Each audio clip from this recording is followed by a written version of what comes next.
Good morning everyone, this is your captain speaking. I-check natin itong sinasabing grass cutter. Ito daw ay napakatupid na grass cutter. Kahit maghapon magdamag, hindi kayang makakonsumo kahit na 1 litro. Tingnan nga natin kung anong laman sa loob. Battery. Ay, kaya naman pala dischargeable. Sinungaling naman yung ano nito. Chargeable pala kasi to. Kaya pala to tipid sa gasolina. O, ngayon, testing na isasalang. Ayo, maluwag pa. Maluwag. Maluwag. Ilalagay yung cover. Tapos itong may kasamang demonyo. Hindi balik-balik. Ito bang inadik?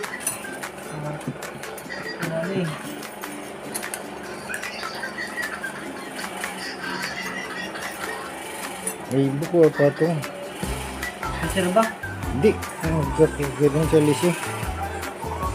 Hindi lang. Pero pag mga matitigas na bagay, itong ititira. Pero naman naman nagtidik. Dik, log mo naman nagto. Sagsara ng gano'n. Hindi ka, gulong-gulong ano ko. Hindi ba niya? Yan, kaya nang kan. Ha? Daman niya gulong-gulong. Sarap. Baka reserva. Reserva ba din?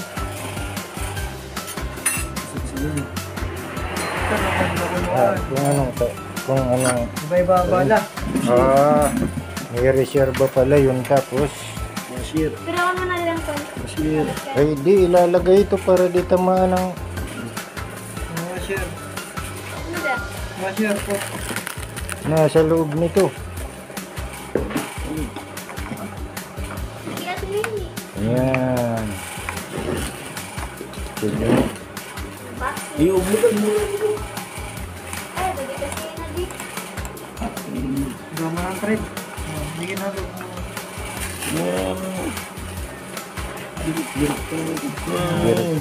Girit tatambol. Hey guys. Tapos may screw. Para safety di tamaan yung Gearbox. Flower base.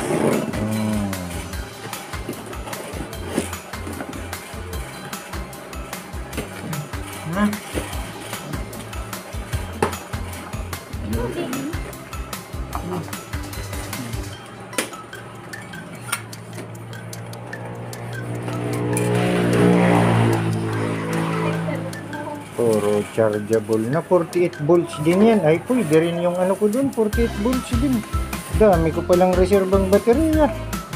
Ito pwede din ito doon sa electric pan.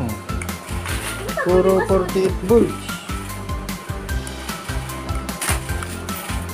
Ay pusa. Harigan po sa. Basag. Ubayad niya. Harigan po sa. Wala na. Tuturo kung paano i-adjust. Yan, hihilain lang ito pag-adjust. Tapos ito, i-adjust pa. Kung anong degrees ang gusto nyo. Yan ang sinasabing tralalelo, siyalala.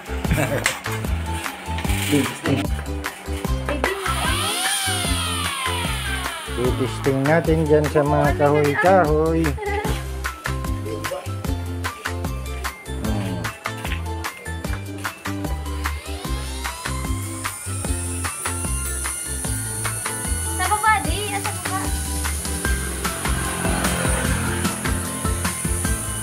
Pagkuman kaya talaga ito na panggawa.